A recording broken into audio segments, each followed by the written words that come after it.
Deba ain't wrong. Cuck. Exactly. All I can say, guys, is this. Big battle cruiser operational. And why is Resident? Okay. Guys, I'm going to remove the GIFs in my camera because we got a game starting. So give me a second. I know this is a little different, little ill-prepared today. But anyway, we're going to get into our first series. I believe it's a best of 3. As per standard. Love you some big battle cruisers, huh? Alright, here we are. Anyway, spawning in the upper right-hand corner of Stargazers in the red. Representing Ashes. It's 11. And his opponent in the upper left. Give it up from Team GDAT. I'm drawing a blank and I know them. It is Anacor. Green Zerg. Got ourselves a little ZVZ here. For Sleepless Caster, and it looks like it is a 14 pool from 11. Not a 14 hatch, so he's not going for a speedling all-in that we know of. But it's 11. Infamous Cheeser, 11. And a Zed versus Zed. And we got a wiggly-ass drone on the left side. Alright, we're looking at this pool.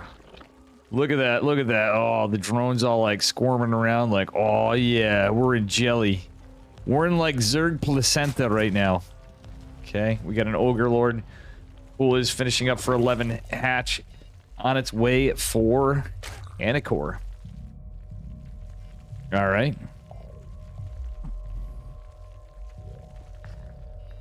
Alright, hatch going down and now for 11. He's just opening with 6 lings, nothing too crazy and committed. Gas going down, just the standard opener for Anacor.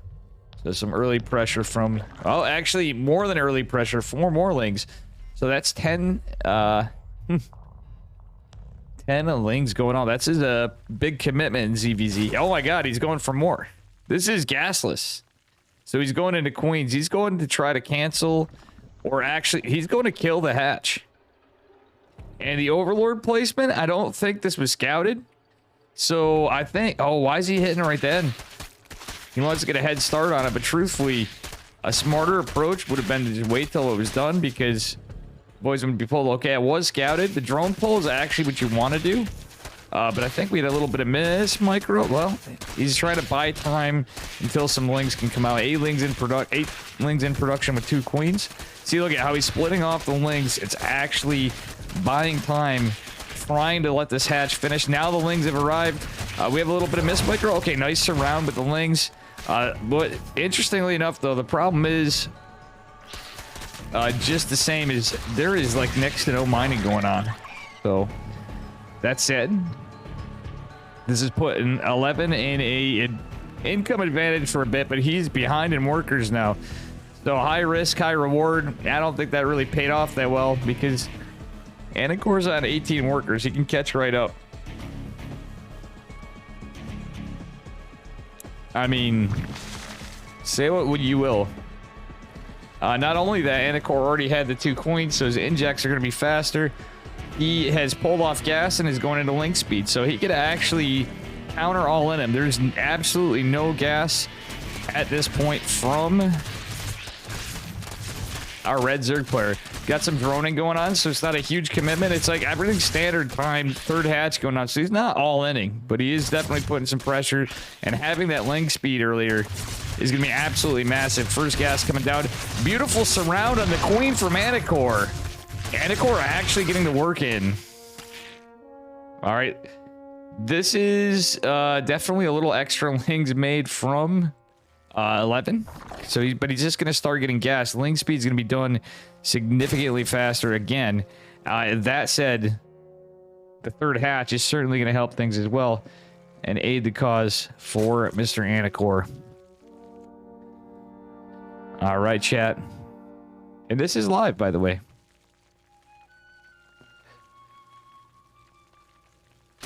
All right, we do have a little bit of a skirmish going on between the Nat and the 3rd.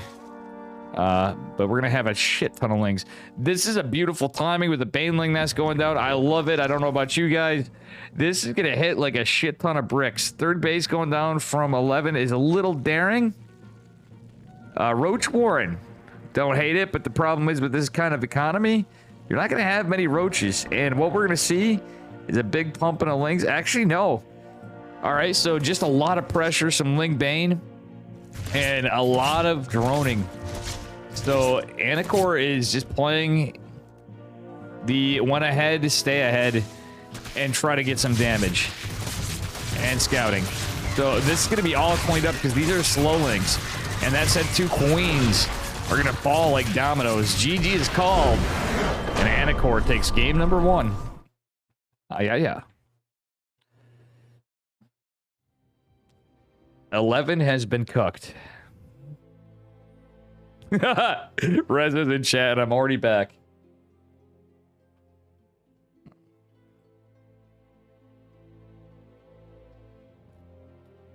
We're already back to it, chat. Reza has returned.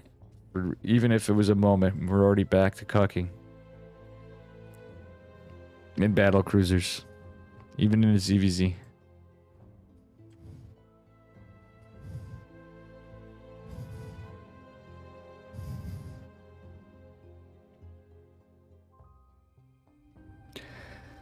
Hey, I play Zerg Ventral Sax. You know this.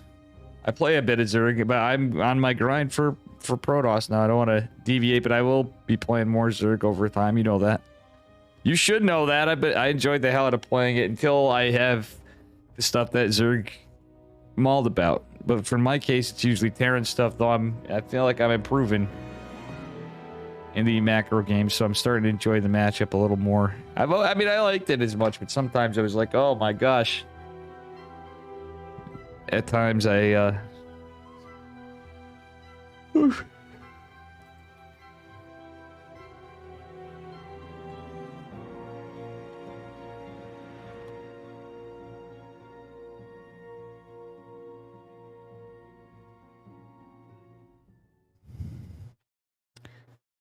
And I'll be doing my best to stay awake for this. I should have messaged my girlfriend to let her know what's going on.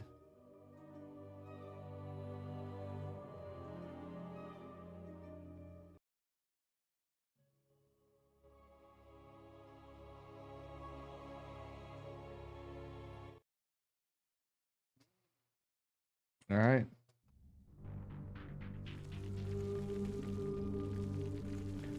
Alrighty, here we go. And oops, let me just correct this.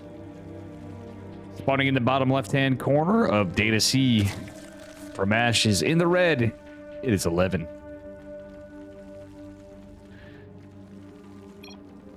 And their opponent in the upper right. Give it up from Team GDAT. Anacor in the green. All right, let's see what we got going on this game. 16 drones for both. We may see a standard ZVZ. No, at 11, we could see... Oh, okay. Actually, Anacor going for a 16 pool. Actually, not too bad. That's just a safer opening. Not necessarily a cheese in ZVZ. Kind of like when you open double gas in TVT or double gate high ground, double gas in PvP. Is the said matchup. I mean, you can certainly make it into a cheese. But that said, it is going to be a cheese. Gas saturation before hatch. Gotta love it. So we got a cheese from the player that was actually macroing and had a beautiful hold in game number 1 against 11. All right. 11 opening with a base macro game. But Anacor going to cheese the Protoss. And by the Protoss, I mean the cheeser. It's queso con carne. All right. It's queso con ass whooping. I made that up. That's not correct. There's no meat in this. It's all cheese.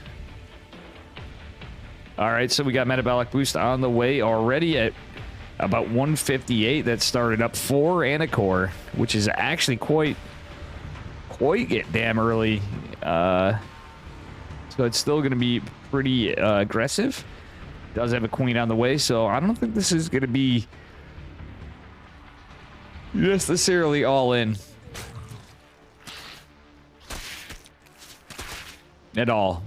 I think it's just going to be a little aggressive, and maybe just to find a couple trades earlier on. I see it forcing some lost mining time and get some damage on the net. But we'll see. Actually, 6 more links coming behind this. This could be all in. It's certainly more committed. It is 22 to 17 workers. What I do like is there's 2 on gas, so the Baneling that's follow up. So it's going to be Ling, Speedling, Bane, as you want in the matchup to be safe. And the Baneling nest is way earlier. Ooh, Ling's trying to run away. These are really damaged. However, Ling speed is 12 seconds away. So that could mean the difference of saving these Lings, which the damaged ones could potentially become Banelings. And speed is done. But that is playing with fire right there. He didn't want to lose these Lings. Okay, he's trying to buy time. Oh, he baited him. All right, so as you can see, 11 doesn't have Overlord vision right there. So this little run by was not scouted. The Banelings will be scouted behind this, however. And this run by, okay. 11 obviously reacted correctly. However, we don't have hold position on the Queens. Oh, they're out of position. Full surround on the Queens. This could be Ogre. Both Queens falling. Banelings coming in with the Speedlings. Can we get a wall off quick? Oh, nice micro from 11, but you know what?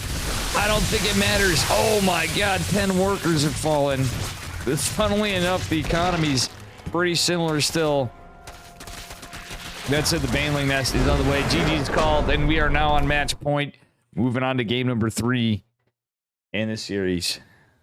In our first series on this stream. Ironically, 11 Cheese was shut down with a beautiful hold. Game number 2. He was cheesing. Wait, was that it? Actually, 11, I think, lost it. Never mind, I'm wrong. That is the conclusion of the series.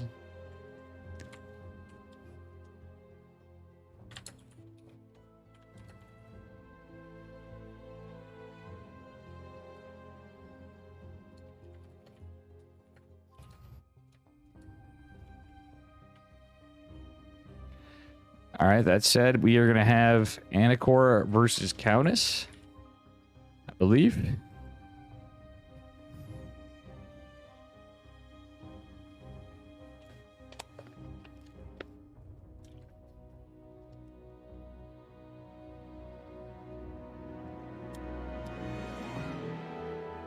A man 11, unfortunately, getting pretty hit.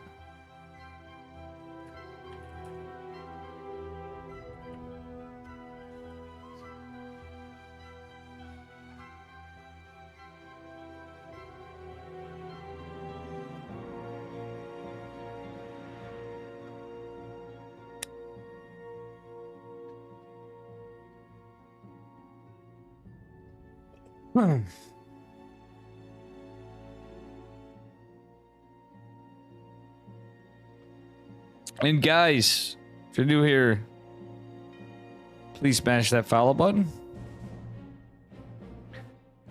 and all that jazz. We'll say again, I have a sponsored stream coming up, which, believe it or not, I'm doing these to help aid in Dave tournaments and to just help Dave out, quite frankly.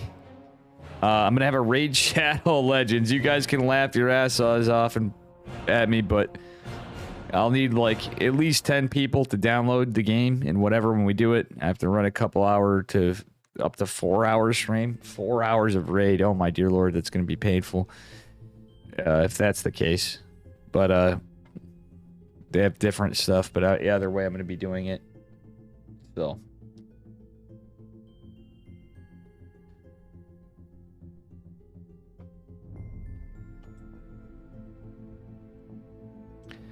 I'm covering what I can, and as soon as I am over, I'm going to be going over to Renegade, who's covering more. And hopefully we can get somebody else to fill in for other sides.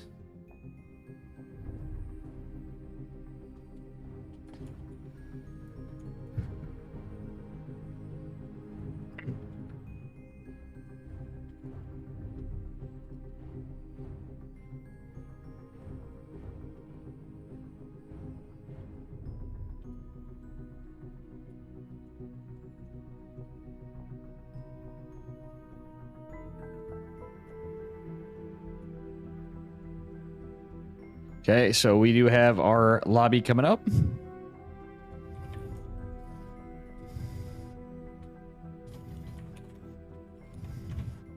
And thank you to Gator and Magneth. And is Ezreal doing this too? Is he just Gator and Magneth?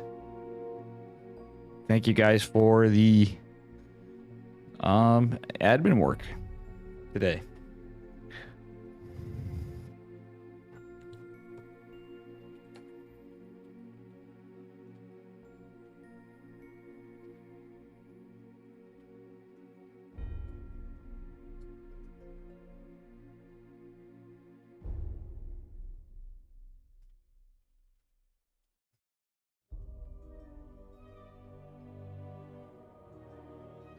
Got a lot of good players. Unfortunately, we won't be seeing our man Sal because he is an NA player.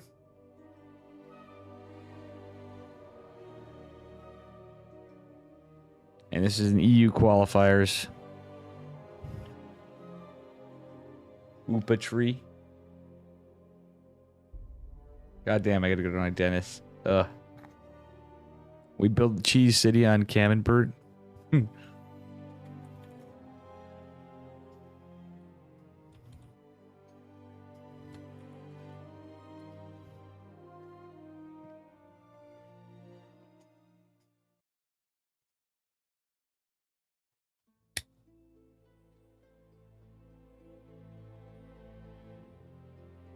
Moving on to game number 1. This is a Zerg versus Protoss. Protoss versus Zerg, depending on how you look at it.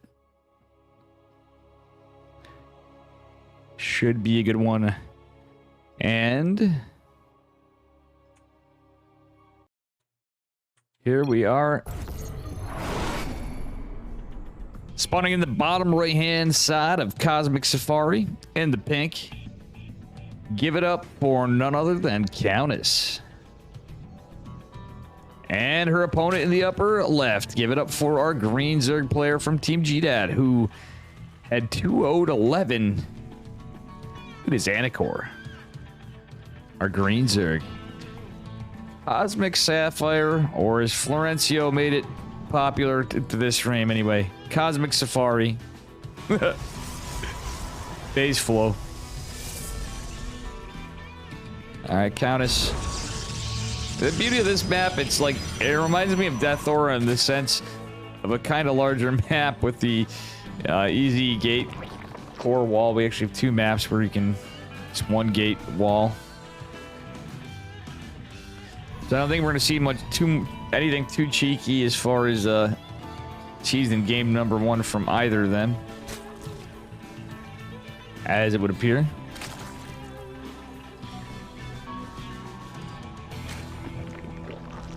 Alrighty. Countess getting a little scout. Everything is lining up just normally. Countess going for the 20 Nexus, 20 core. We've all seen it. Oh, actually, it might be like a 21. No, just getting some minerals en route while waiting for the 150 minerals for the core. Behind it, spawning pool, reaching that 50% mark, and we're starting to saturate gas. Not anything cheeky. Just one at a time. So this is a very macro build out of Anakor. Whatever they may be going for. Alright, that said.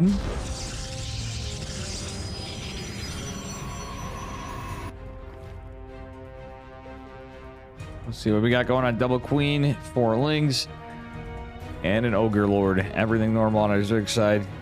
I'm curious to see what Tech Countess goes for. Is she going for Stargate? Yeah, it looks like an Adept. I have a feeling we're going to see a Stargate go down, but I could be wrong. There's no Warp Gate. It could be Jabate. Nope, Stargate. We are probably going to see an Oracle opener. Actually, yeah, it's probably going to be an Oracle, but it could be a Void Ray. Funnily enough. Okay, nice time on the hatch. Not too much of a delay or anything from the probe. 3rd hatch is A-okay. We got 2 injects and no creep tumor, though. That's an interesting start. Not that I hated it at all. And ZVP. Okay, we are going to have Interestingly enough, in the meta too, though, seeing a couple adepts. Usually, if she was going for the hero build, say, you would follow up with a stalker and warp gate, just like a Twilight build almost. That's not the case. Second gate going down. Oracle will be scouted by Mr. Zergizek. This is going to be like the hero build. Okay. Countess is 100% going for it. First Oracle's out. Then we are going to see... Oh, what's going on here? Probe's getting kept safe. Another pylon going on. Okay, maybe not. So that we're not seeing that extra early a third nexus. Oh, a little early third nexus, but not super early like the hero build. As soon as the first Oracle's out, it usually goes down. Anyway, second Oracle on the way. 3 queens in production. I like the queen printer. I got some spores down. But realistically, you don't need to get too crazy overcommitted. Usually, if this kind of play. Second gate was definitely scouted. Oh. Adept's going to take care of the lings. Oracles are going to be a nuisance. Coming back home. Did take some hull damage and did get a couple of kills. Actually, just 1 kill. Only 1 Zergling. That Oracle did absolutely nothing. Dave is extremely tired, so bear with me. That is actually hilarious. That Oracle got nothing. This is, as far as kills, uneventful game, but we do have some action going. Alright, here comes the Ling harass on the third base. Third base is going to be finishing up here shortly.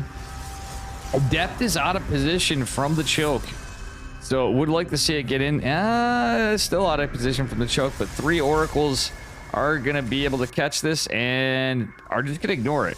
Okay, warp gate just completing. Adept out of position again. That's going to be huge. Oh, there's 2 adepts.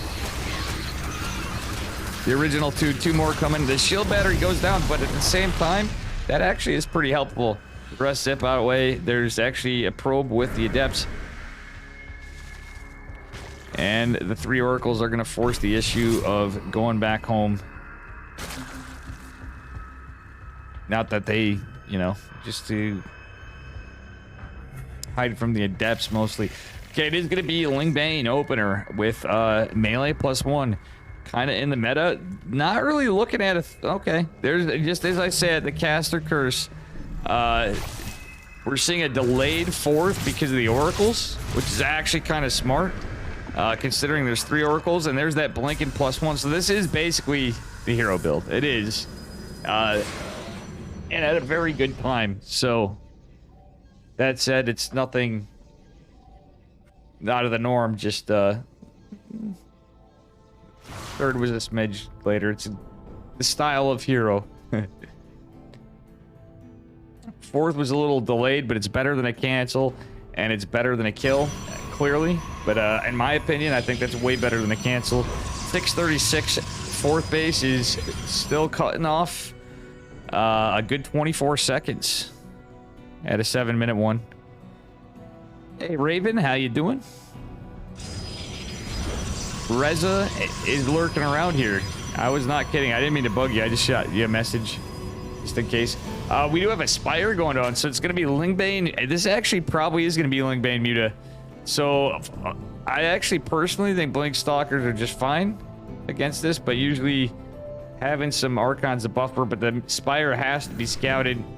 And let's actually take a look here. All 3 Oracles still alive, getting some rep tags. Actually not revealing all this. It's a lot of creep that was spread because there's a good amount of queens. That Spire is likely not to be scouted though, because the Oracle is standing with the army because there's a lot of links. Centrifugal hooks finished, by the way. And this is a full surround on these Stalkers. Oh no, Countess. She's losing all the Stalkers. And loses an Oracle. Very unlucky. That is an expensive amount of army to lose. And it's unfortunately a bit of a... not a build order counter, but just a unit counter. The Lings. With that +1, +2, a melee on the way. We do have +1 for Countess at least, and charge lots coming in. Fourth base is getting pretty damn close to saturated, and several gates coming down. It even has the skillless wall, as I'll call it. All right, we're gonna see 3 oracles. She got 4 more. Ooh, I like that. 4 oracles. It's 4 oracles. That's good luck for Protoss. 5th hatch going down. 4, our Zerg player, and there it is, the 10 mutas. That's the trick. So I think stasis wards and... Okay, Zealots pushing out charges on the way. There's the Templar archives. Countess is forgetting or just opted not to get +2. I would have really liked to see a fast +2 behind us for ground weapons. Our Zerg player right on top of the upgrades, getting the centrifugal hooks at a good time. The mutas are going to be annoying. The Stalkers certainly will be out of the position here, and the Zealot Warping is actually going to cost some units from the mutas. All right, so I think this is actually on a pretty good time, but unfortunately, the Zilling Bane is right there to intercept the Zealots. Mutt's going in, not scouted, no static behind this. Oh, very unfortunate. That is 10 Mutalisks. Stalkers can certainly take care of that without too much of a hassle, but that said, a lot of workers are going to go down. There's not a damn thing Countess can do about it for the moment. Okay, trying desperately to get in here. Yeah, Stalkers are on the other side of the map. I wouldn't have hated to see a recall. You can't really base race it. Okay, Zealots, she's going to try to find some counter value, but that's so many workers to lose. It is 62 to 46 and counting, 40-something workers going down. I think this is looking pretty ogre. Archon's tanking the Banes. There's just so many numbers for our Zerg, regardless of losing all of that. It is looking absolutely devastating for Countess. Just killing one of the Mutalisks. They're actually going ham. These aren't even +1 mutas. And here comes the Ling Inquisition. I think we're going to see GG very shortly, folks. And Anacor takes game number 1. Very good stuff.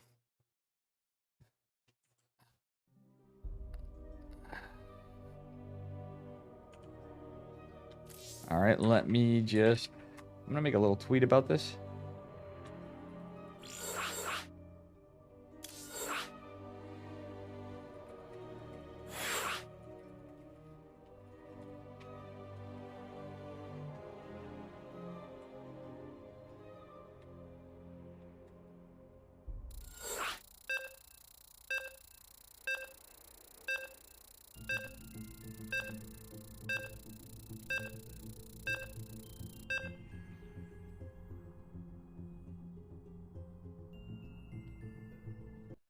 And here we go.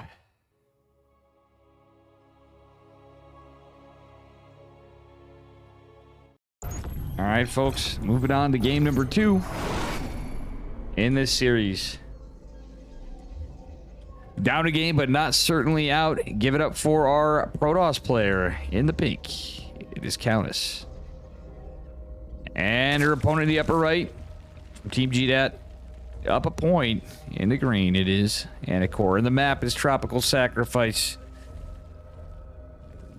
Zerg, though, that was pretty funny. Senju and Nemesis says Senji City. Alrighty.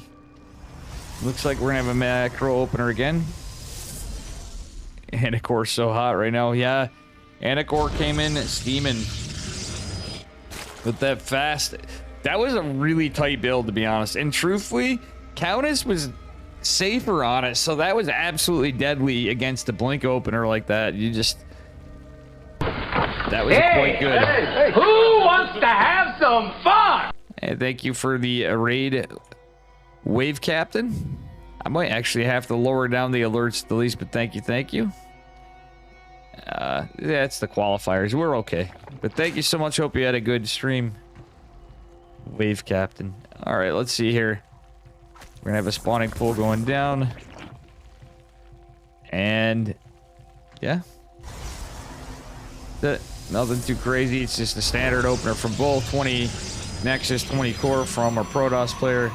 Zerg is not cheesing the Protoss. If 11 had won, you'd know damn well that we would see it cheese the Protoss. Played disgustingly bad. It'd be like that sometimes. Good luck to Juggernaut. Hey, yeah, win some, you lose some, Wave. Hope you had a good time playing at that. Unfortunately, I can't be covering all the series. Renegade's covering the other side. And we'll be meeting up, or I'll be raiding into Renegade if not, because I am hecka tired. It is 12:37 p.m. in New York. And Dave is still not slept since yesterday. Pulling the Roddy Bordy card, as I say.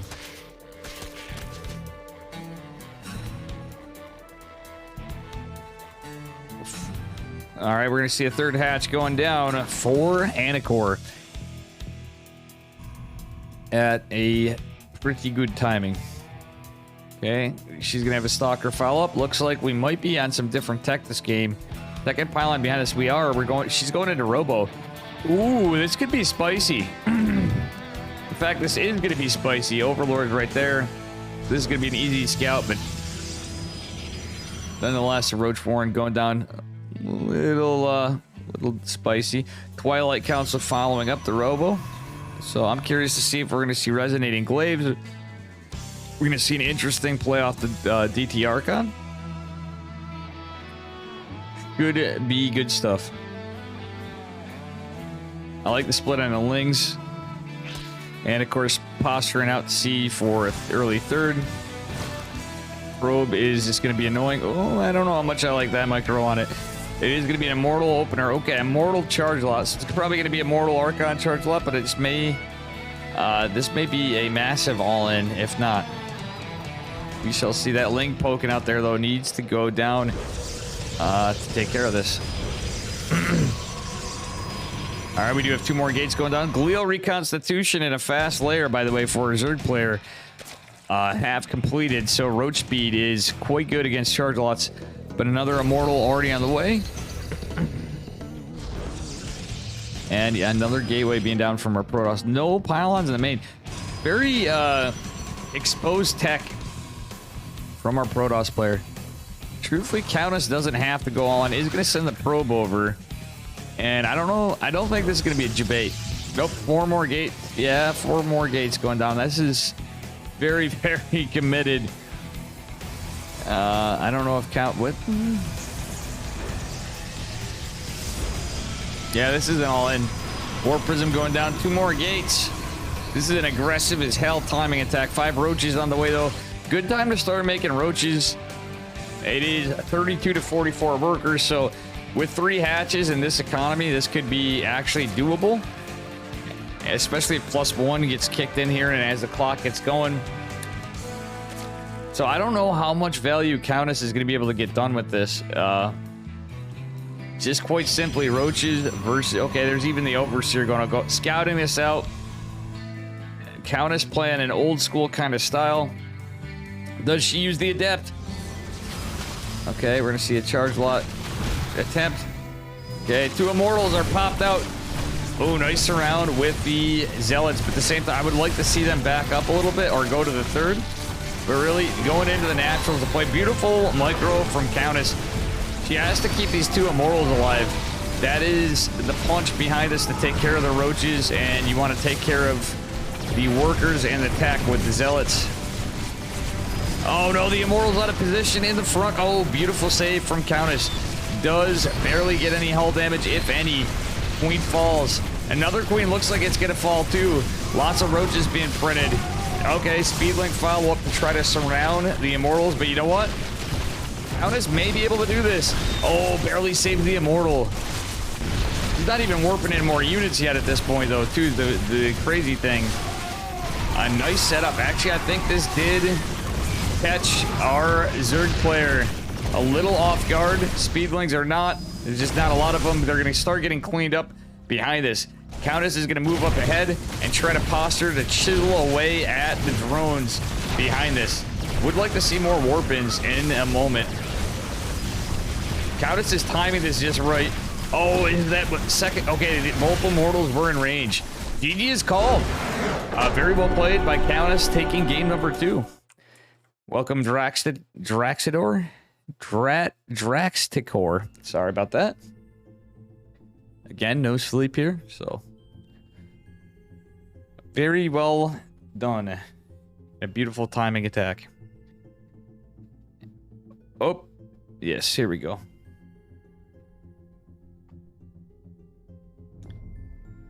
And moving on to game number 3. So this is match point here. Either one can do it.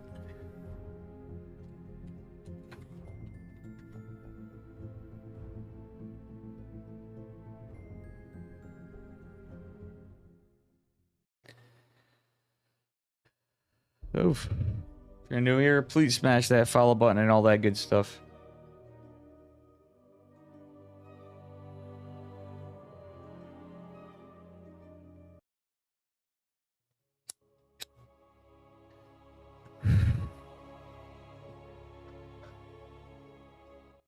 Alrighty.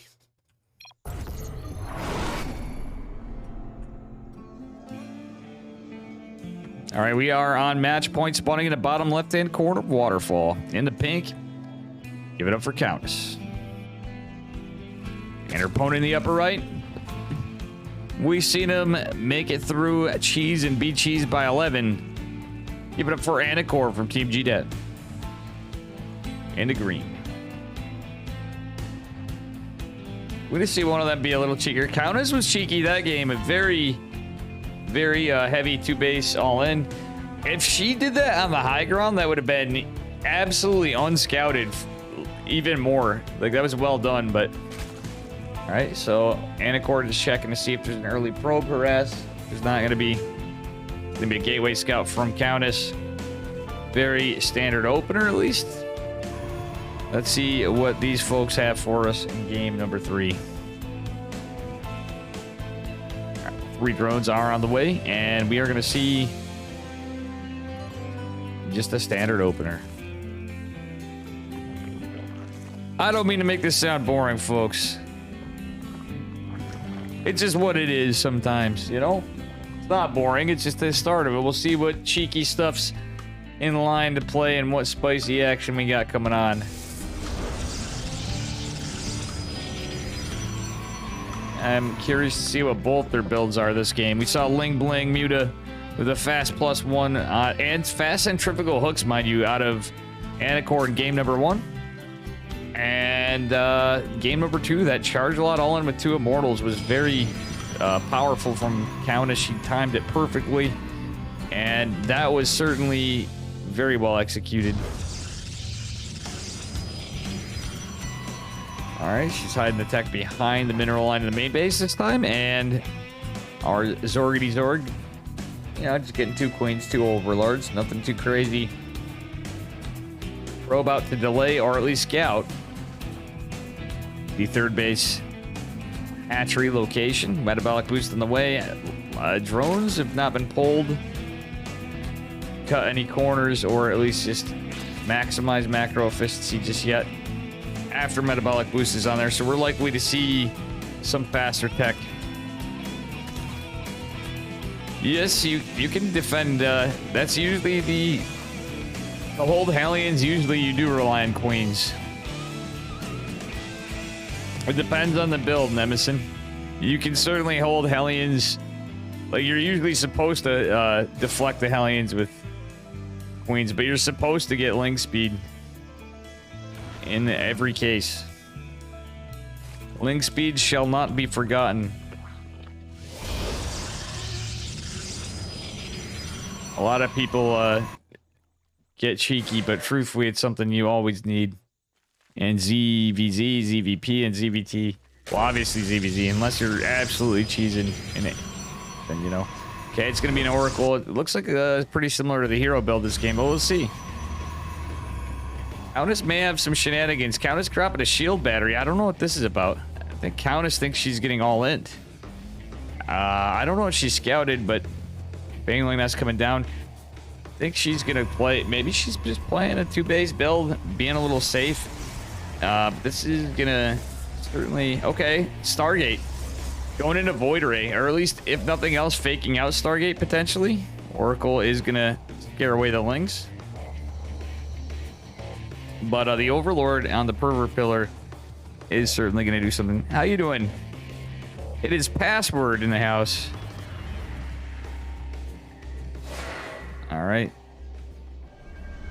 Depth's going to go in. Yeah, Countess going to go for a pretty decent timed. Nexus Probe will fall, but Lings are going to be deflected. Void Ray going to take out this pesky Overlord in just a moment here as it just popped. All right, that said, Spore's going down. Good call from a Zerg player who does have a lot of Lings, but an Oracle, 2 Adepts, and, ooh, misplaced Pylon. Very unfortunate. He's going to restart, but that's... Yeah, this Overlord, or sorry, this Void Ray should come in. Oh my god! That was a lot of miss micro. That was a move command on a split of the Lings, so... Very unfortunate for a Zerg player. That's 12 Lings and an Overlord dead. Right off the rip. However, the other Lings are going to come back around. Maybe that was just a debate. But behind this, it's a heavy drone cycle. The Adepts will ultimately... Oh, one Adept is just barely alive with about 40% of the health. That's 34 HP, folks. Okay, it's double Stargate Void Ray with +1 air weapons. Or a Protoss player behind it. We do have an Evo chamber going down and layer on the way. Double gas in the net. So I don't know if Anacor is actually expecting for sure Stargate play, because you can certainly open with an Oracle and a Void Ray. I do apologize for the yawning. Or just this one Void Ray and Jabate, but usually if you see a Void Ray after an Oracle, let's be real, it's probably going to be Sky Toss. So, okay, we have a Robo going down behind this. So she's probably going... Is she going to go Void Ray Disruptor? Previous patches meta, which we sometimes saw. Okay, we got Geordie LaForge being built behind this, and we do have Aspire approaching 75% completion from our Zerg player. Oh, Oracle falls. That was a beautiful catch for Anacor. Very nicely destroyed. Anacor not going for a 4th base. Again, delaying it at the least, but I think... Yeah, he's definitely going to want to take one. You got the drone count. But I think he's not much in a hurry just because of what he's up against. +1 air weapons are going to finish up, but 6 mutas are on the way. Mutas are good against Void Rays for a while, but that +1 advantage and the Void Ray count at just 4, she's going to have 5 out. Countess is in a good spot. Getting that Robo Bay down, too, is not a bad idea. Flyer attacks and melee being researched at the same time. Did Anacor get centrifugal hooks? That's the question. Anacor not quite taking a 4th base just yet. This is scouted by Countess in both sides. An Observer and a Zealot. Very excellent scouting pattern from our Protoss player.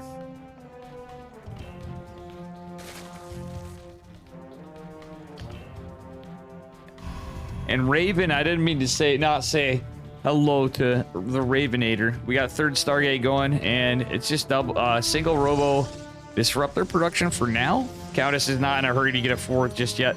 May take, it looks like it's actually Zerglings over here scouting for the 4th. Interestingly enough, our Zerg player and Protoss player are not going for it, but these are going to be +1 Mutalisk.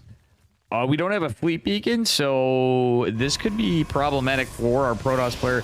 However, lots of static going down in the front.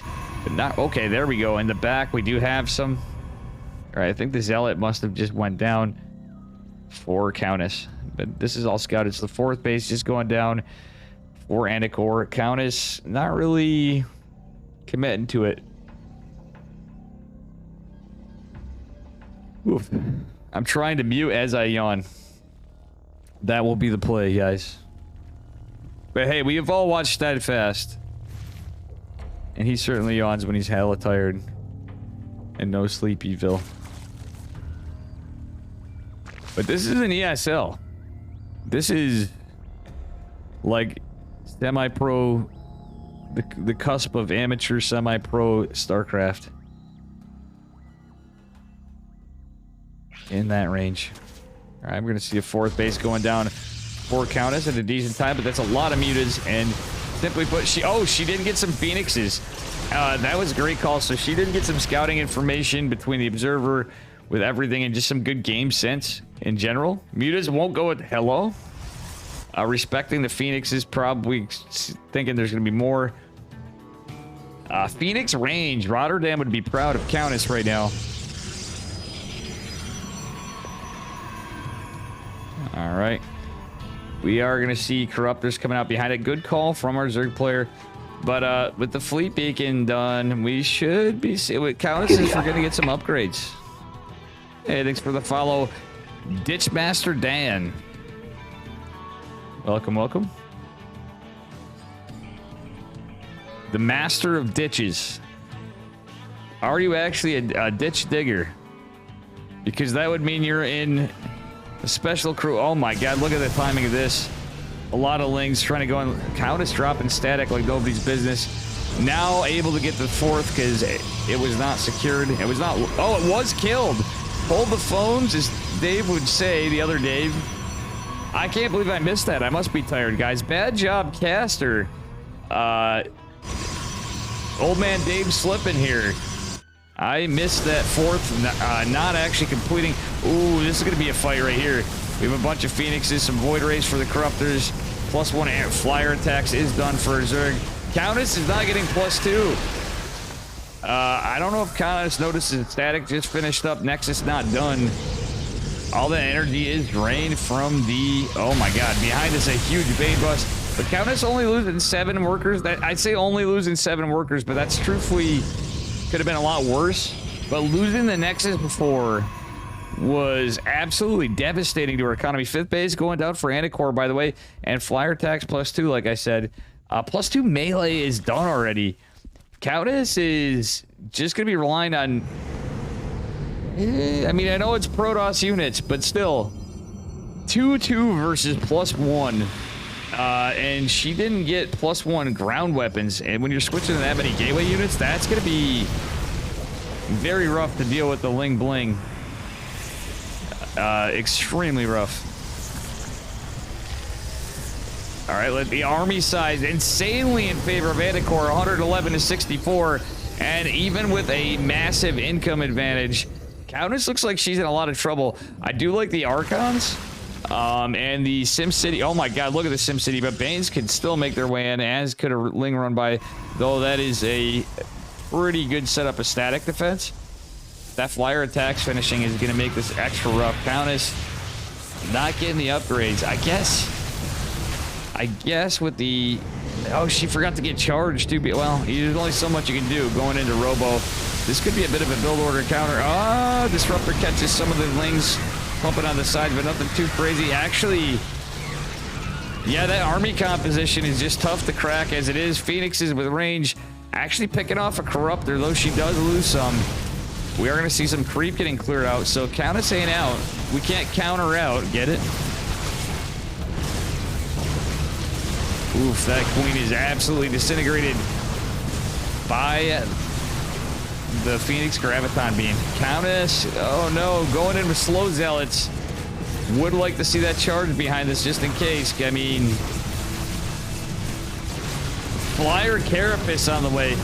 That won't matter a hill of beans against Archons as long as they survive. That's a lot of Archons. Army supply growing and growing for Countess. There's the charge she forgot to get. No more upgrades behind it. In total, by the way, there's 14 gateways. Absolutely, she's a mad woman. Transition from double Stargate. Oh my god. See, this is where it gets tough.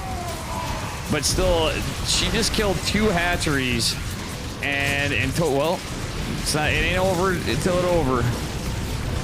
Okay, 1 Phoenix or 2 Phoenixes, and that Archon actually is going to fend this back a bit. That was actually pretty crazy in terms of trades. She is trading almost 2-to-1 now. Disruptor is going to be pretty helpful. Nice catch, cleans up a Phoenix. Or Phoenix, a Queen. Oh my god, I'm tired. Holy heck and heck. Casterman can't even speak. All right, she loses a lot of the army, but her army is now ahead of Anticore's, and that said, So is our economy. Countess may actually just do this. Charge is on the way. We do have a Warp Prism, more Archons being morphed in. Some follow-up Phoenixes. Corruptors force back.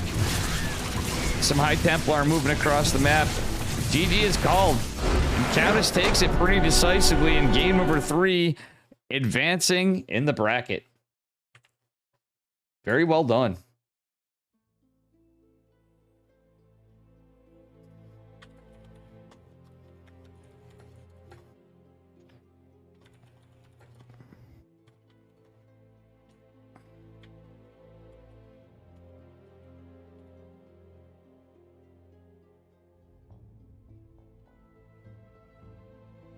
That was on Knife's Edge. Welcome, Team Roscoe. Password, good to see you still. Sanju and Nemesis still hanging in Raven. This is the man who never stopped streaming, apparently. Was not expecting to cast this, by the way. Oh, it's best of 5.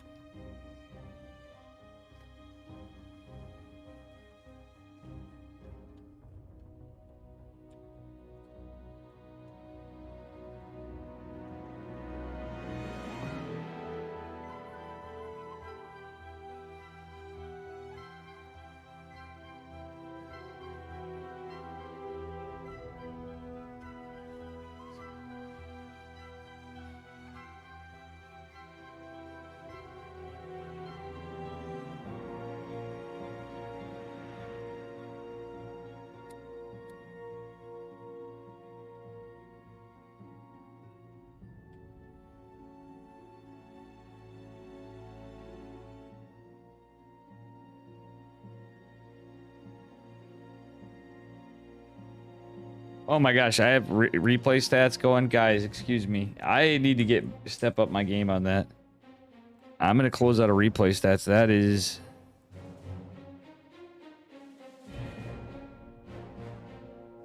This art's so good. You like my art? I thank you.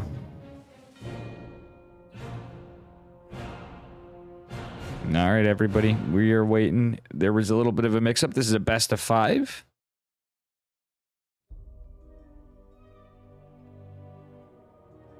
And the qualifications. Okay, so they're not... This is all it is? That is good news, because I'm totally going to be done after this.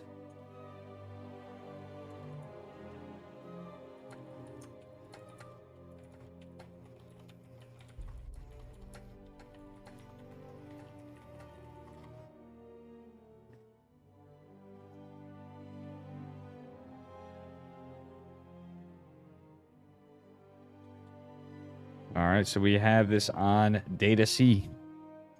This may just be it. If Countess takes it, that may be all we have.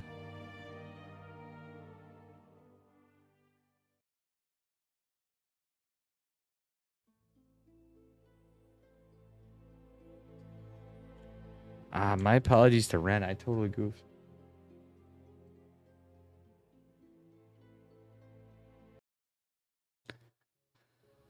Oh boy.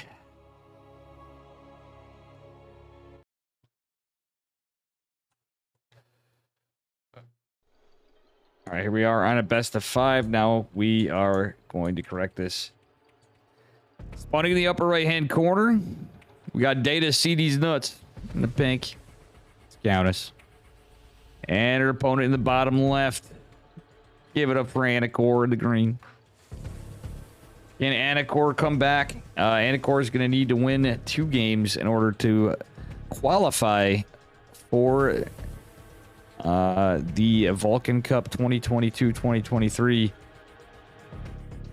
fall season.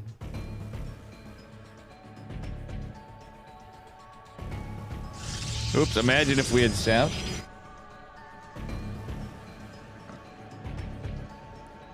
On Data CD's nuts. I gotta say it, guys. we getting goofy and tired, so lots more goofiness to come. Potentially. Let's see if I can just miss an actual kill on a Nexus, though. That's the kind of stuff that always happens when you're tired, you know? Not as alert as normal. Interesting pool location. It's like a scouter pool, but if it was a cannon rush, that's like a dead pool. Not I mean.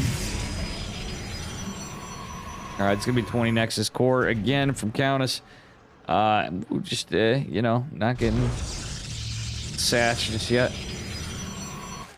And that's about it for right now. That's all we got, meow. Right, meow. Yeah, can I see your license and registration, right, meow?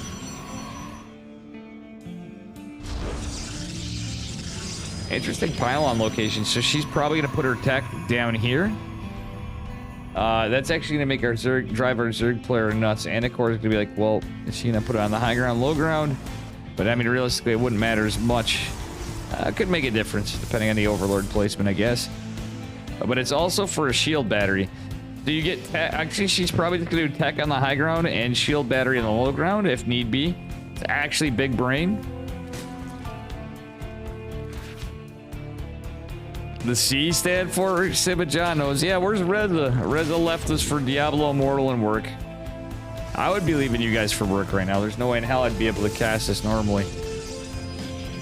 Very rare thing that Dave can cast on EU times during the week.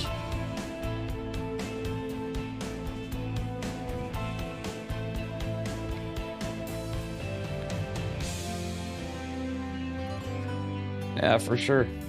No, I mean, I think this is it. Regardless, I'm going to be done after the qualifiers, for sure. I think it might be bedtime after that. Heck, everything else.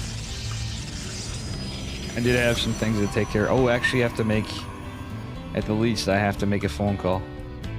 Okay, we have a robo. It is going to be a DT Archon play out of Countess. And unfortunately... Anacor is a very fast layer kind of guy, and he seems very good at scouting, except for like that build she had in game number 2 with the charge a lot of mortal push. I got you, Ventral Sack. Good to see you, buddy. It's been good seeing you back lately, by the way. All right.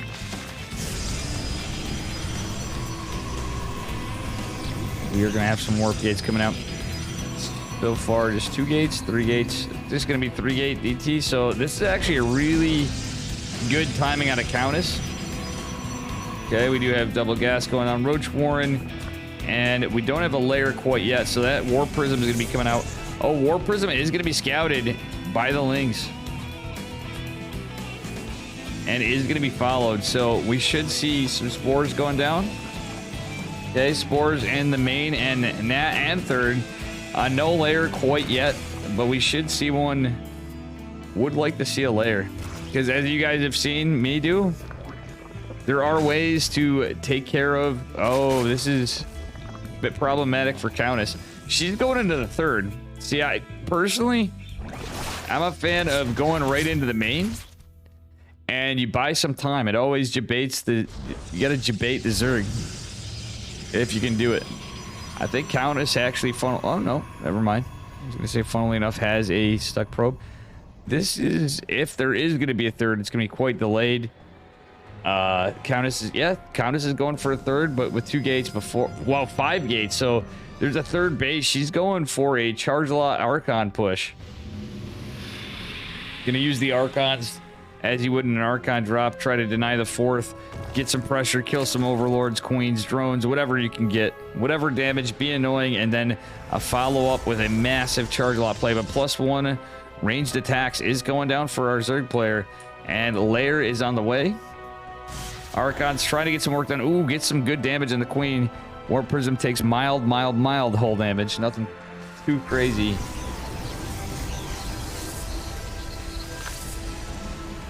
Overseer going down the net. I like the Immortal with this. You definitely want some immortals. There's going to be no forge in this push just yet. So just relying on trying to get the numbers game. And of course, still ahead in army supply.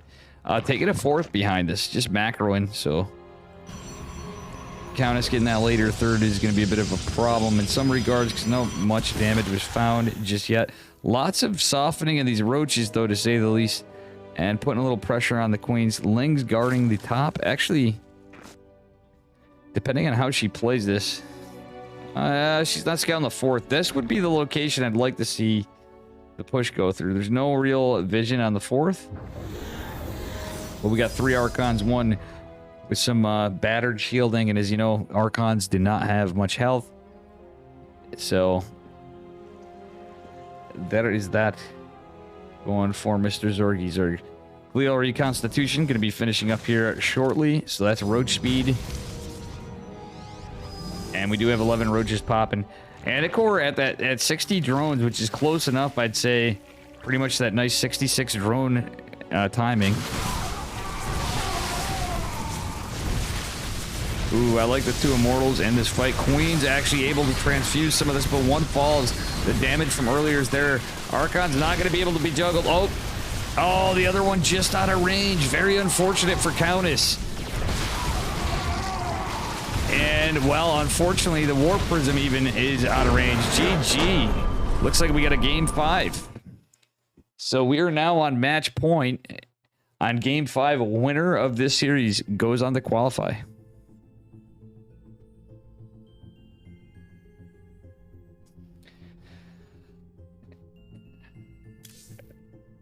We are on match point.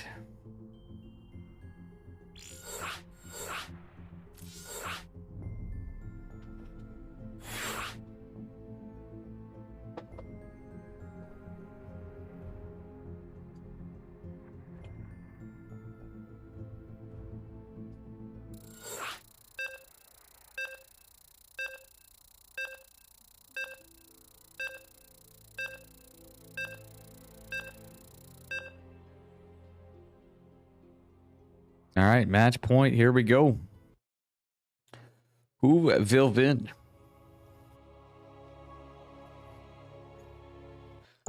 Alrighty, here we are, and match point. Let's see who goes on into the Vulcan Cup 2022-2023 Fall EU event.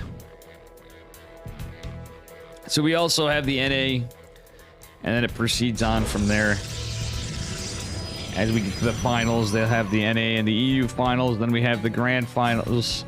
And then we have, like, the finals of the finals of the finals. Magneth, you know what we're saying.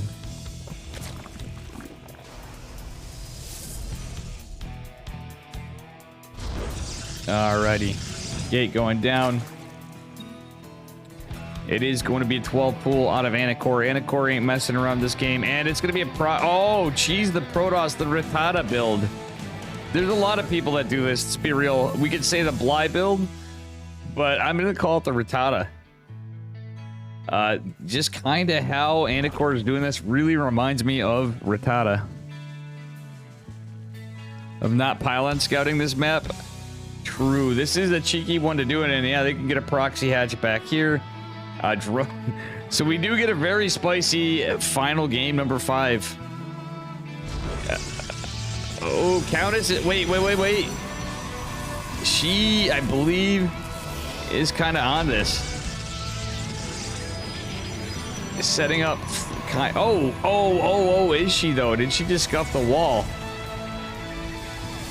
She scouted the 12 pool, but this is a bit rough. A couple drones pulled.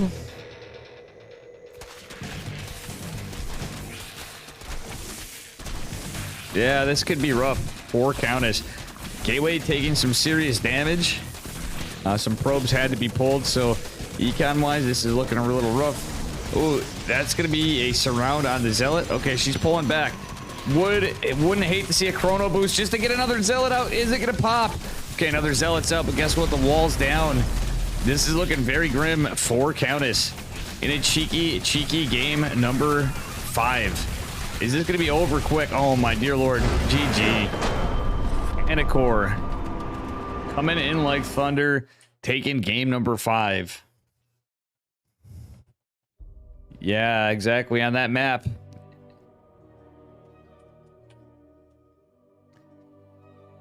Very well zerged by Anacor, using the map for the cheese.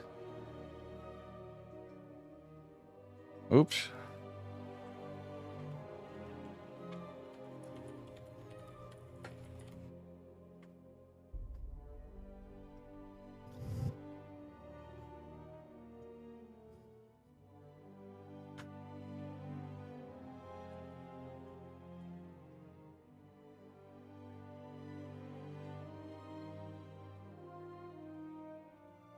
Very well played by Countess, too.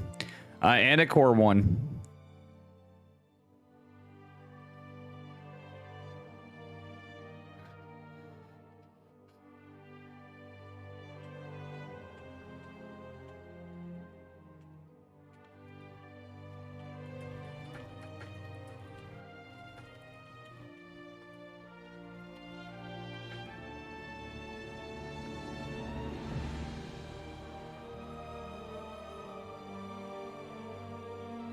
I'm going to use the bathroom quick. Renegade will be...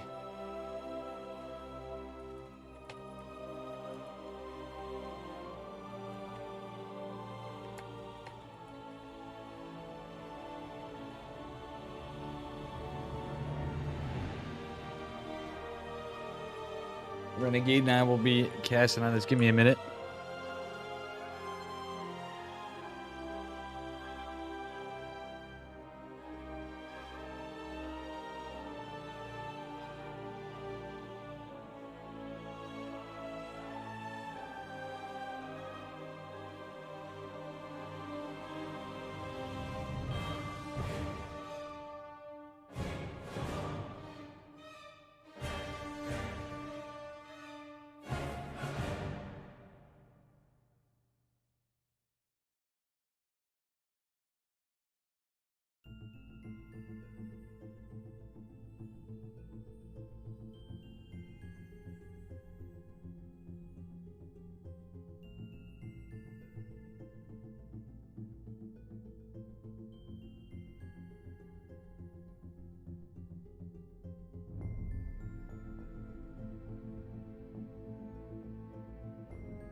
All right, I'm back. Nemesim likes the mustache.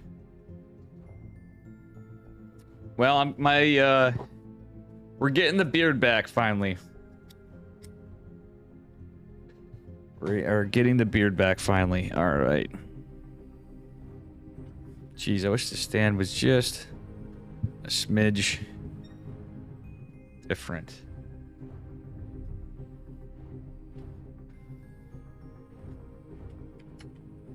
And guys, just to make it all, keep things in good order, I will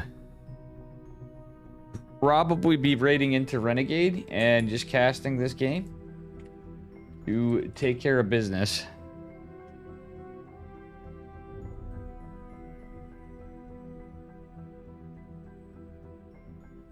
Unless you guys want me to stay on it. Like when I'm done.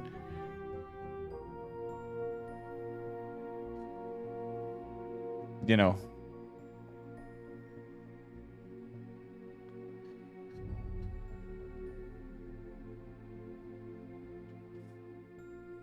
Hey, how you doing, Belly Rub? And this is...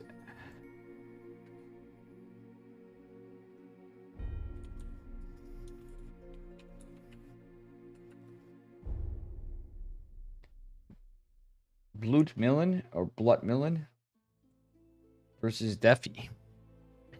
Good old EU names. Blutmillen versus Defi. I'm sure it's something in another language. Hey, what up, Netmist and Belly Rub and Anacor. Now you can watch the stream. Congrats on qualifying. Anacor playing like a NA player on EU. Gotta love it. Core Countess was bullied in game number 5. That's I gotta say the Zerg in me was like, yes, cheese the Protoss, and then the caster man in me, and now I'm getting tired. I think I did a good job on your series overall. But I think we're starting to feel the sleep. So honestly, I may just pass it over to Renegade when Renegade's back from Z break.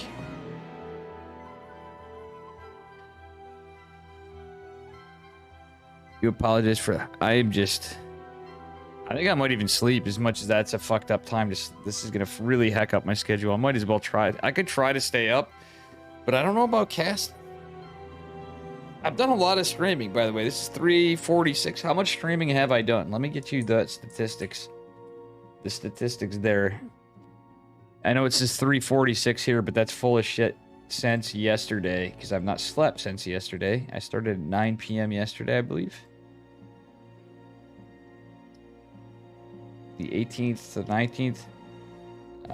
12 hours and 42 minutes.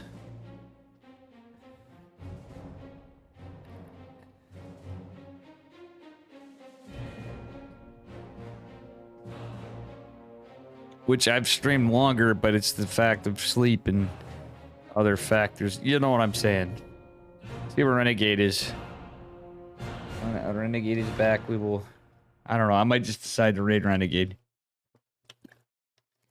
But appreciate you all. Thanks, just in case.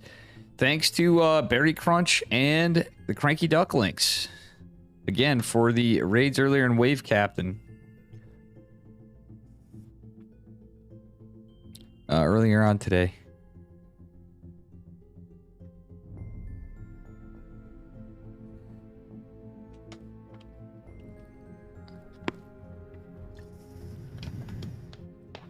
Well, that's just a Dave thing. It's how stuff is. My girlfriend's gonna be upset with me. And my family, yeah. I will say I gained, somehow, miraculously, I gained a bunch of MMR today.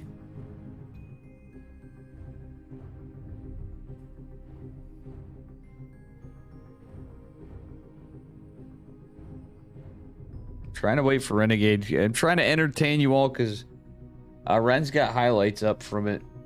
But,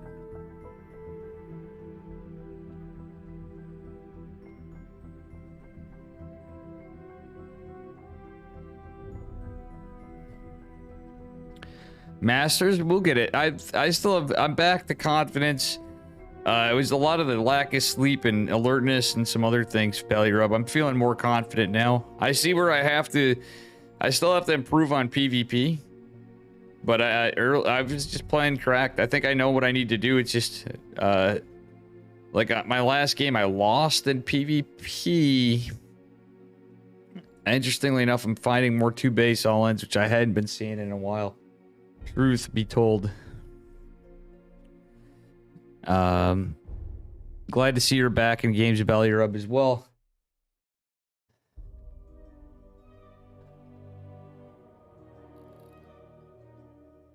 XVP rough. You still struggling with Protoss? I think we got to get you partnered up with people with some new builds for Protoss.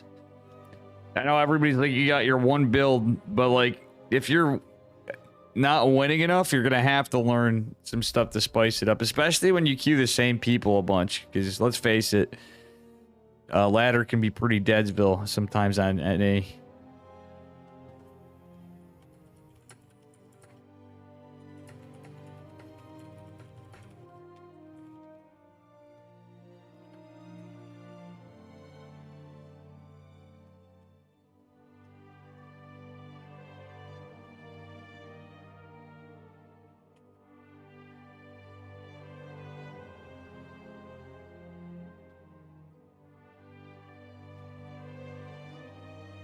Yeah, I was gonna cast this, but I'm thinking, yeah, we're waiting on Renegade. Renegade had to take a break, and I was gonna raid into Renegade if not. But that's why we're waiting on. I can do it. Is there another series that available? Just not the wait on Renegade. But at this time, like I honestly don't know. I'm so tired that. Do we have anything else going on? Yeah, Blutman. Okay, if there's. Oh, yours. I'll do yours. I'll start. Why don't I? All right, I'll start Blutman's. You can hold off with.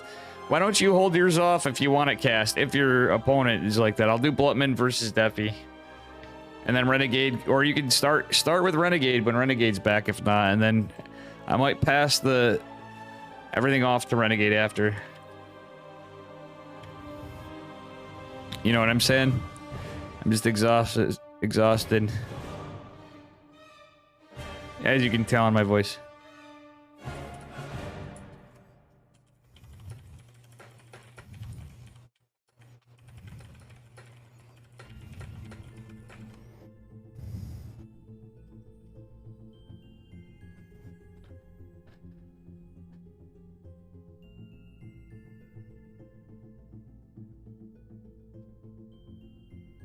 Yeah, Belly Rub. I'll post the VOD on YouTube too if you're curious to see on the builds. But yeah, there's game number 1 was a Ling Bling style. I was very impressed, Anakor, but truthfully, I keep telling Zergs, if you see the hero build, that fast +1 and focusing more on Ling Bane than on, like, even if you go Roach Ravager, focusing on Ling Bane is so much more effective against Blink Stalkers.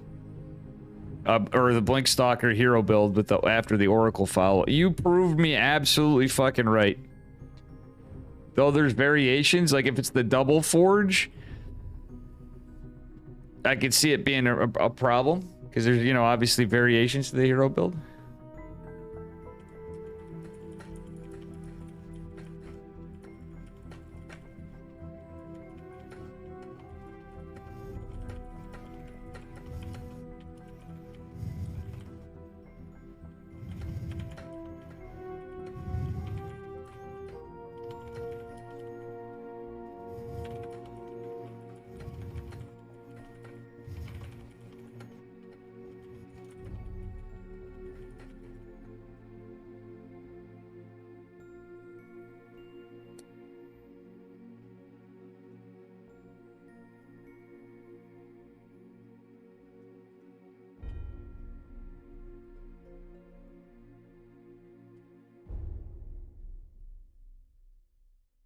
I'm getting the players to laugh here. I said, well, then again, I don't feel as bad. I apologize in advance for my lower tiered casting right now. Just because of the lack of sleep. And I go, then again, Steadfast casts half a sleep most of the time. And you know, I just said he's the. Yeah, it's the whole. My sleep schedule is what it is, but now I'm actually at a point where I've been up a lot, and I actually just got melatonin finally. So, you know what I say to Raven Q Demon? Truthfully, I don't want to fuck this up in the tournament, but I'm tempted. Ooh, excuse me. Tempted to do something funny. Because why? It's just the way the cookie crumbles. Wait, why is this hidden? If it fucking works, you fucking piece of shit thing. Why is SEE light open? Shit. Mamma mia. Okay, here we go. I'm gonna attempt to do something. This may blast your ears out.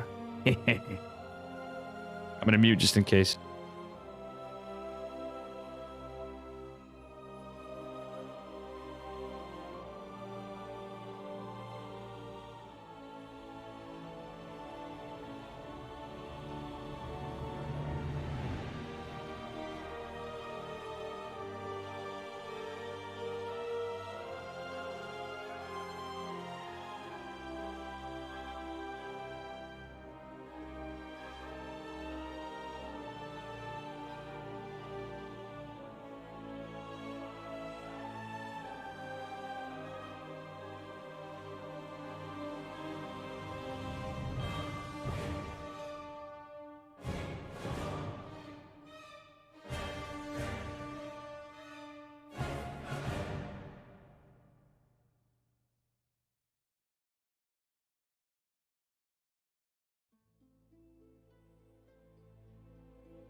I don't know if you guys heard that, but that was an attempted ot for Raven and everybody.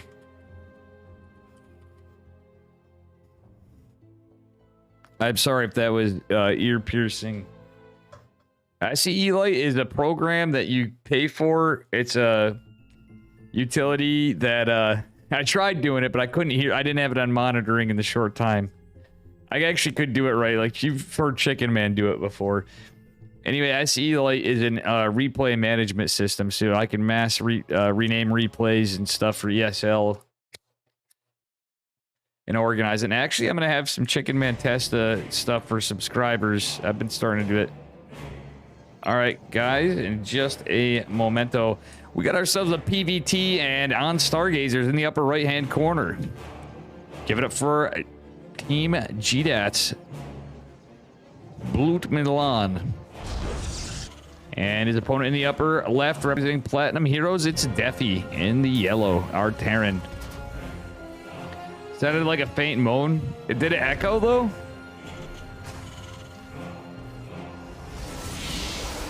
It should have echoed. Maybe I closed it too soon. It was supposed to echo. I don't know. I'll do it, and I'll have it down in the future.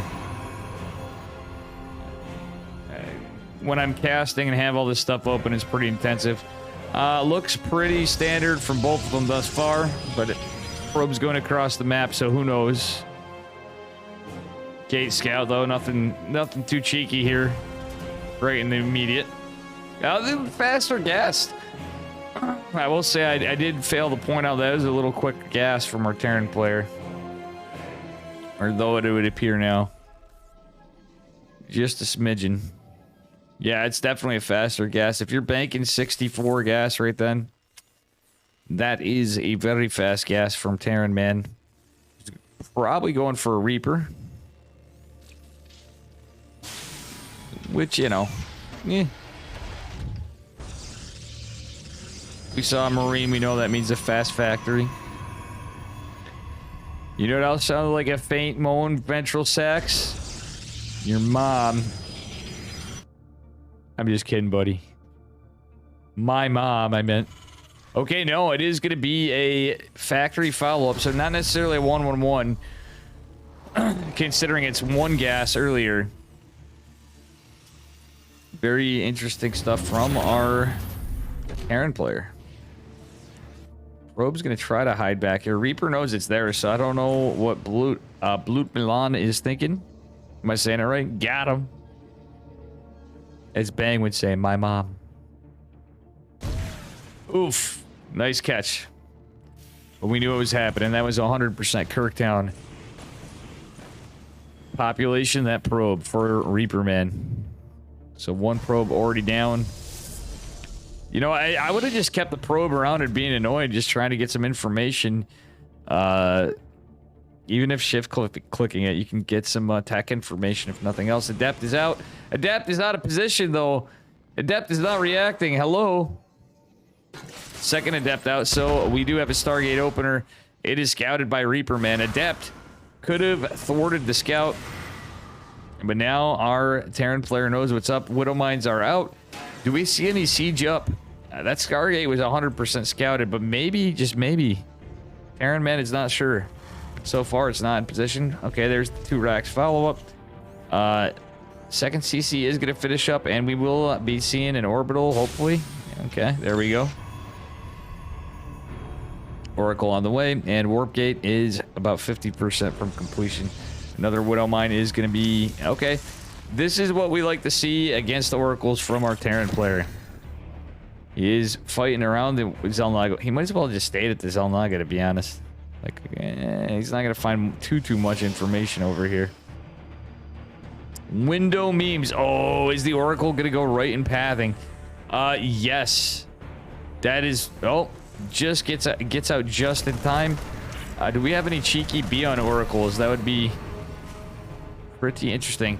I don't know how much he was paying attention to the Oracle. I guess the Reaper could be good to just force your opponents. Oh, no. Well.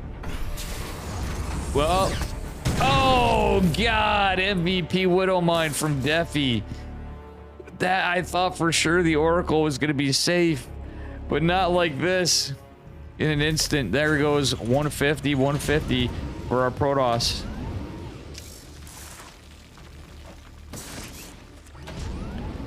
Oh my god. Now Widow Mines are going to follow this back up. Stem on the way. Your standard 311. Whoosh from our Terran, but we do have some Phoenixes out. One second, one's coming in soon. Actually, why? I don't know why the Phoenixes are... Oh my goodness. This is actually very smart from Defi. I do like this because Protoss is out of position and is going to force the issue away. Takes his Unlaga Watchtower. Phoenix is going to lift this Reaper up and make short work of it. Third base is finishing up, and there's a Stalker and a Sentry to defend. Okay, Defi, I really like this position, but now I don't know about that Widow Mine drop. When you're dealing with Phoenixes, you're dealing with potentially other units. Oh, Widow Mine goes down, and oh my dear, okay. Oh, nice hit on the army, I guess, but... So the insanely good play was followed up by a little bit of a blunder from poor Defi.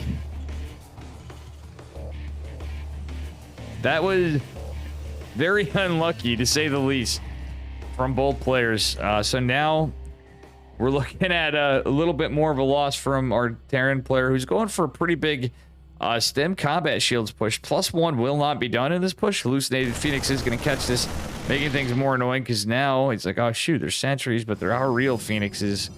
What shall I do? Another medevac on the way. Yeah, because losing the medevac and the Widow Mines is definitely rough, but there's so much Phoenix energy here. These Widow Mines, I don't know how well they're going to do. Wouldn't hate to see another Oracle, as crazy as it sounds, just because of Widow Mines.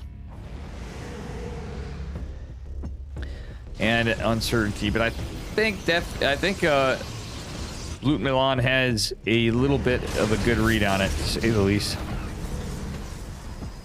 Charge is going to finish. That's going to be quite nice. Just has to be careful of the Widow Mines, because there's a decent number of units out for a Protoss player. So obviously Terran's going to be a little ahead here. Phoenix is doing it. They missed one. That is so rough. Missing one of the Widow Mines, but a nice micro. The Adept is the only unit taken out. Concussive shells, and +1 is approaching as this goes on, but +1 armor, ground armor for Protoss is going to complete pretty shortly. We got 3 base saturation for Protoss. Third base is finishing up for Terran, and army supply looking dead even Stevens. Hey, what up, Fido? How you doing, buddy? And we're gonna see a little bit of chiseling away here as these Widow Mines get cleaned up. This is not looking good for our Terran player. He does have the third base coming down now. Okay, he's just now getting the orbital command center at the third base location. Protoss is ahead enough where, look at this, oversaturation. Like everywhere. Wouldn't even care, but I would just take the bottom right base. Like he was in a spot where he could have taken a really quick fourth. Like this is still a good fourth, whatever. But I know I'm a little extra greedy how I play, but truth be told, I guarantee you, if it was somebody like Geralt or Christian, they would have 100%, to name a few or many, they would have taken a fourth base. Just in that position, because yeah, not necessarily, because you're not always 100% sure, but the trade seemed pretty obvious to me. Vito, how did you do in your games? By the way, did you play and you qualify, or what's going on?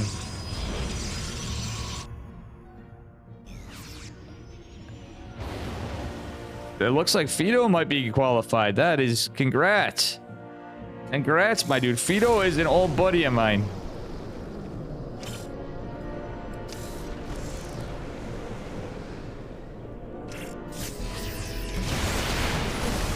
Oh my god.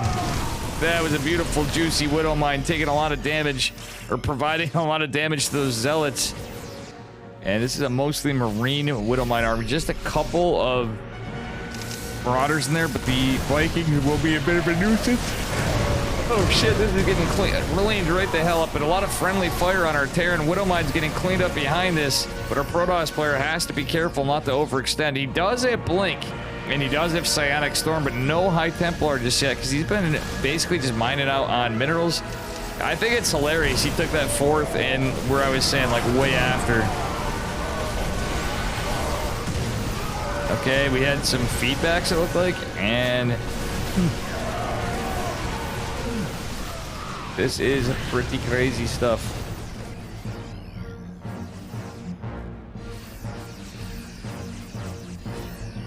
Pretty crazy stuff. Oh my dear lord, this is gonna get cleaned right the heck up. Yeah, army supply in favor of Defi, but the upgrades dead even, giving Protoss a little bit of an advantage considering there's Blink Charge and Psionic Storm. However, the Ghost are going to even things up a little bit. That was some nice EMP action out of Defi. I'm not counting it out just yet. Defi could come back this game, but kind of peppering the army out. Protoss is a bit of an army supply advantage. Armory is complete now, so these are perma-cloaked mines. Observers on the way from our Protoss player. That said, another robotics facility and robotics bay is going to be done, or started up. We are likely to see Colossi. I don't know. I almost would rather see Disruptors at this point, but look at, there's not a lot of buy over here. Each of these units has its own personal medevac escort. Oh, unlucky. Probes are caught out of position. That is a very awkward spot with the pylon, but luckily the shield battery was targeted. Oh, wait, what was that storm? That is actually hilarious, but it does get some damage done. One of the medevacs cleaned up. 7 workers going down for the 4 from Protoss. Oh my god, this could be a disaster if these High Templar go down. Zealot run-bys just going ham, by the way, through all this.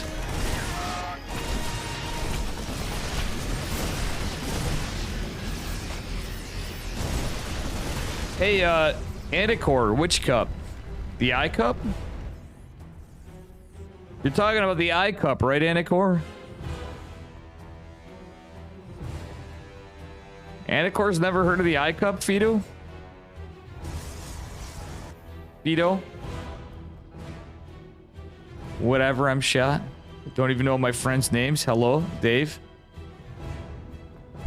All right, 2 Zealots gonna go chase this in here. Literally nothing they can do better there because it's 2 Zealots versus all that bio. What? I see you pee. The I Cup. No, you guys didn't get it. Oh my god, Chad is not with the memes today. It's a bad joke from like kindergarten. Oh my god. The ICUP, and guess what? This is a bit of a base race, but you know what? Considering this is a 4th freshly mined base, this is a natural and an orbital going down. Production getting jumped on by the Terran, or by the Protoss to the Terran. I don't know, it's looking kinda dicey, Chad. Protoss choke slamming. Oh yeah. 30 workers and counting going down. That actually really hurt my voice because of all the stream. Yeah, this is looking pretty rough here. Protoss is gonna recall. Does barely wait. What? Okay, Terran's gonna finish off this base momentarily. Force the recall, but guess what? There's still Zealots behind this. Disruptors here, but guess what? Oh, that could have been a juicy Nova, but our Protoss player was not paying attention. Just a paltry number of units, but Blut Milan is chiseling away at the Ghost Academy. It will eventually fall, but it's just a paltry force of surrounded Stalkers and Zealots. Wait a second, hold the phones. We do have Colossi coming eventually. Okay, the Ghost Academy fell. That's actually pretty good for a Protoss player, but he has to hold. Oh, there they are. The Stormy Boys made it back. I was about to say, where is that Warp Prism? Well, it returned. Absolutely brilliant storms from our Protoss player. All right, let's see what we got from our Terran. Widow Mines, okay, are gonna finally be caught. Jabeta Mines, gone. Okay, there's still one here just barely alive. I was hoping to see some random, like, catastrophic damage. Like, truth be told, That would have been very easy for Bloodman to lose 2 High Templar earlier on. But that didn't happen.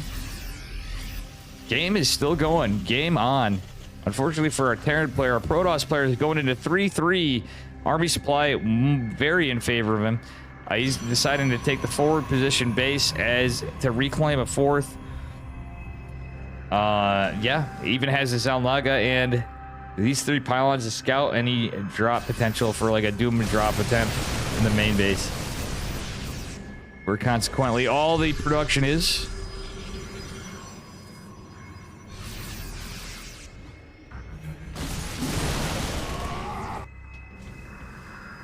Alrighty. And that said, we are on a very low worker count from Defi, by the way. This is like all he can do. 29 workers. Mules or not, this is just rough.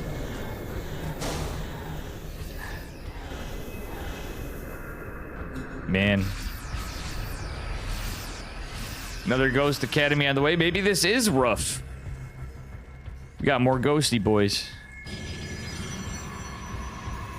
You know what I mean? All right.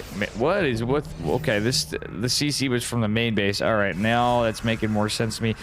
This is getting mined out. Protoss is going to go try to take this base. Finally, at 16 minutes, at 3-3.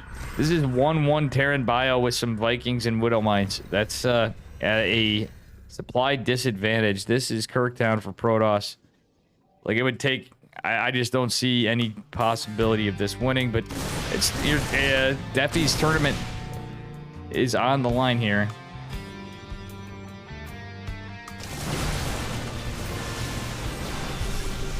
Oh my god. Widow Mine's getting cleaned up. Vikings getting snatched by the Blink Stalkers. This is actually pretty funny that this game's still going on. Adapaya, how you doing? Alright. And, well... Colossi and Storms, the whole Protoss bullshit is here. We even got a token disruptor behind us. We got an Archon. It's all cleaned up. GG is called. Blood Milan takes game number 2 of this best of 5. Welcome, Juvia. And if you're wondering why my voice is going, it's because I've been up for an incredibly long time. I've streamed 12 hours. I've streamed like 13 hours over now. Not consecutively. I was doing other stuff between. You had to go to the grocery store and I'm still streaming? Yeah, and now I'm casting something at that. Game number 3.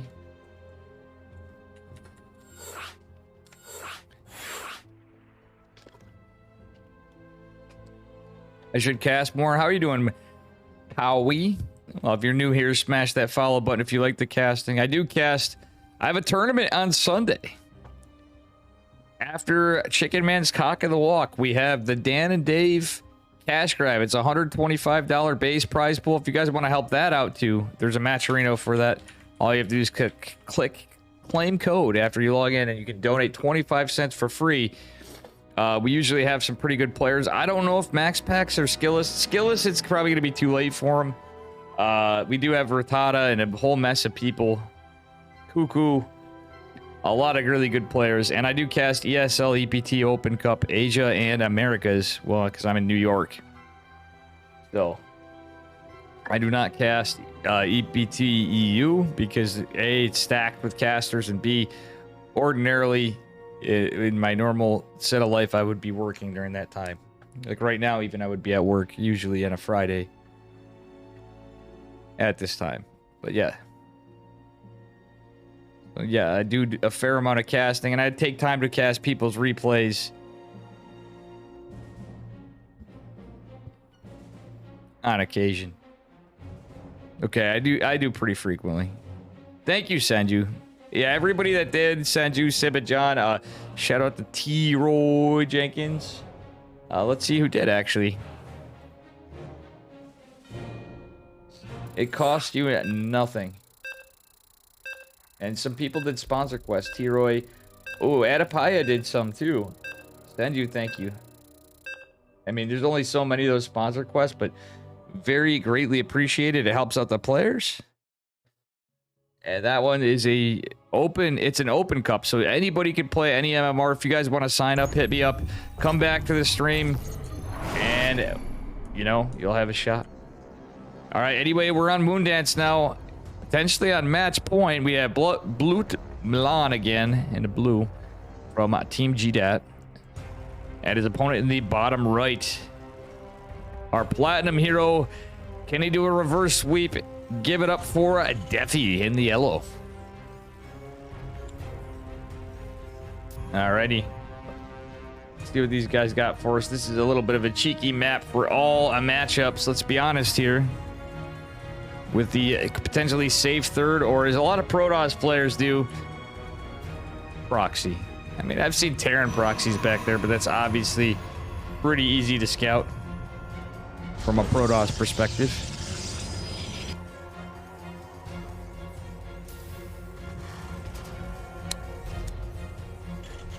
Totally not smoking a cigarette right now. Okay, it's going to be a 1-1-1 from, or more than likely a 1-1-1 from Defi, going with like a TVT opener more than likely. We don't see an SCV across the map, so it's nothing there, and it's not even hidden. He's not even going to bother dropping the supply depot, and he's even going to let the probe harass his SCV, delaying his tech passively, but it's not going to be dealt with by Defi. And yeah, Raven with the sickles. The woot sickles. All right. All right, we are going to see a Nexus before core, it looks like. Actually, yeah, it's about the same. No, that was a core first. I was not paying attention for a moment. Excuse me. That said, I'm curious to see what Mr. Terran Man's got for us. I'm almost... Wait. Okay, it is a proxy factory. So we're probably going to see some Hellions. So it's going to be Reapers and Hellions. Nope, only one Reaper so far. I got to stop smoking and casting. Alrighty. Neximus Maximus. Stargaticus. It's going to be another Stargate opener from Blue Milan. Now, I think I see Defi's problem. 1-1-1's been in the meta lately a lot. But in my opinion, if you're dying to Stargate and you're a Terran player, mind you, I'm not a Terran main. I would say 3 racks. Not proxy 3 racks. Actually, to hell with it. We're going to say go proxy 3 racks. She's the Protoss. All right, that said, Widowmine. Okay, interesting. It's good. Is this going to be... Wait, second CC behind it. We are not going to see the fast armory. I'm like, are we going to see the fast armory? I obviously observed said command center before, but you know what? If ifs and buts were candy and nuts, it'd be Christmas all year round, chat. Nothing I could do better here. Okay, proxy starport, proxy armory, there it is. It is the grease build. The only thing that'd make this better after is a Thor drop, which we may actually even see. But I doubt it, but that could be quite good. And funnily enough, that is so close. That is actually kind of a bad proxy location if you think about it. That Oracle literally almost got... It was just out of range to a point where any... Like, that Reaper could have debated the Oracle and moved. Or, like, say if an all-army hotkey was forced. That would have been... Ogre pretty quick. Or at least scouted. Only one Phoenix to greet the Widowmine drop. But guess what? These are cloaked the mines. And do we see a reaction from our Protoss player? Oh! 5 workers going on 2, going on the other side to the Oracle. Nothing other than some plain Jane Marines. Some pedestrian bitches. To clean this up. This needs at least 12 probes to be worth it. Very true, Professor Nuggy. Professor Nuggy, an actual student from Princeton University. Alright, let's see here. Bam, Widowmine's cleaned up. This is not looking good for our our Terran player. who has been scouted, continuing the Widow Mines. I'm telling you, that's where Big Daddy Thor would have been an interesting switch. Little switcherino. We don't have a tech lab after that. Just because it's like, you know, Protoss is committed to Phoenixes. All they can really do is kill the... they can kill the medevac. They're gonna be Phoenixes and Adepts. That would be literally the play.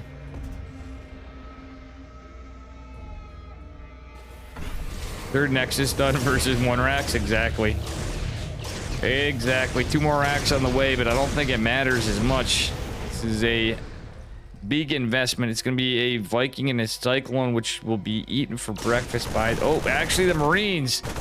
Unstim Marines, baby. With all the medevac will help for a minute, but the Phoenixes will be there.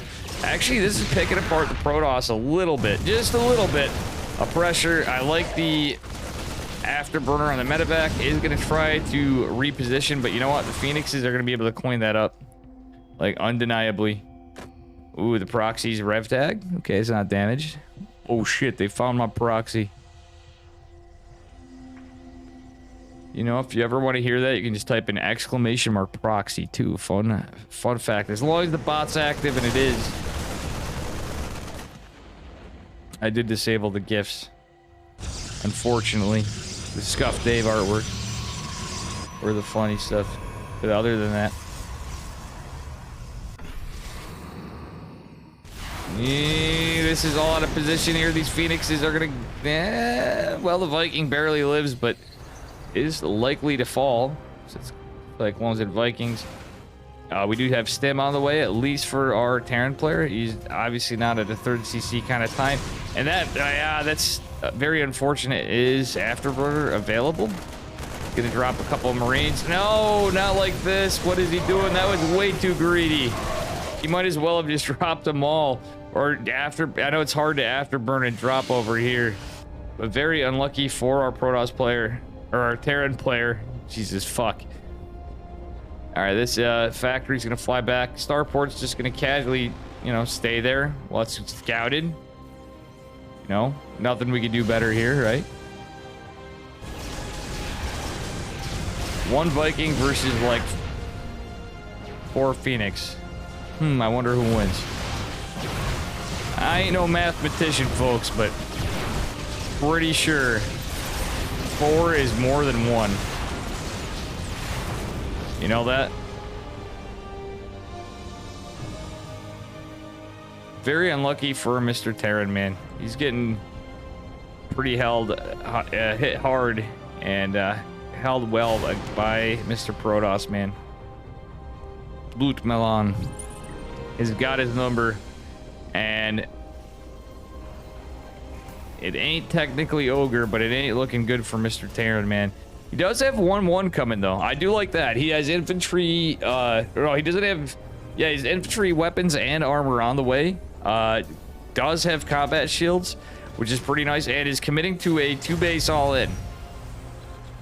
Well, I say, what a fucking idiot I am sometimes. Jesus Christ. All right, guys, sorry for, this is going to be one scuff VOD, but what the fuck? Clearly a 3rd base back there.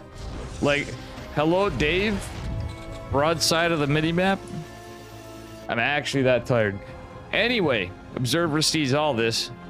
Beautiful timing, but 1-1's on the way for Protoss. Does have Colossi. Charge is going to be completed by the time this push comes, and there's absolutely 2-1 lead Protoss. When does this happen?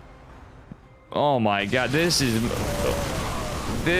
just a slaughter.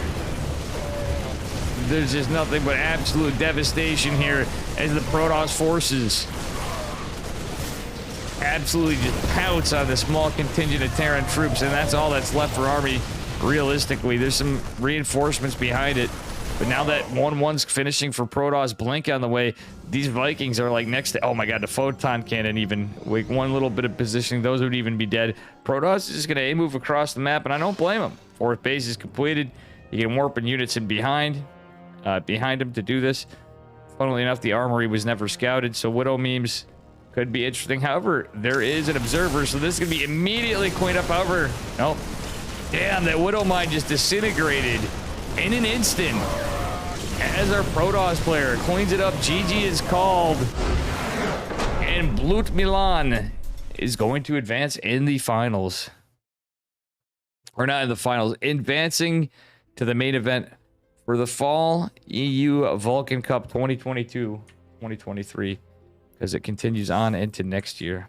And folks, with that said, I would really like to catch Magnus' game. I'm sure he wants me to cast it, but this may be the end. We are going to raid into Renegade. I am exhausted. I may do it if they continue on, but so far the opponent seems to be in. I don't want to spoil it, but guys, thank you very much for everything. We'll catch you guys tomorrow or something. I'll see you. Have a good enjoy the tail end of this. I apologize it wasn't sooner. Renegade. This will be on YouTube after. I'm gonna have to highlight it and stuff. It's gonna be on probably tomorrow or the next day. Peace. Yes.